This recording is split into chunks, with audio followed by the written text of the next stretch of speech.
Hello again, Fish Fam! Ipapakita ko lang kung paano ako nag-harvest ng aking Magna Daphnia culture. So kung matatandaan nyo, the other day, nag-feed tayo ng spirulina sa ating Magna Daphnia culture. Ngayon naman is pwede na natin silang i-harvest. Okay, so simulan na natin. So magpe-prepare muna tayo ng isang container para sa ating Magna Daphnia harvest. So, and then, ito yung gagamitin nating net. So, isa lang tong ordinary net na medyo malalaki yung hole niya para naman makuha natin yung mga adult size na ng mga Magna Daphnia. This is to make sure na sustaining yung culture natin.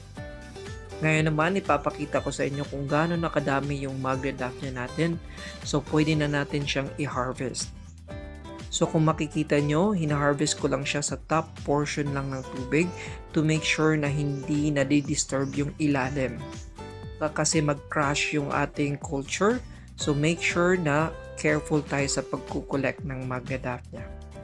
At eto na nga yung first batch ng ating Magna culture harvest. So ngayon, ilalagay na natin sila sa ating na-prepare na container.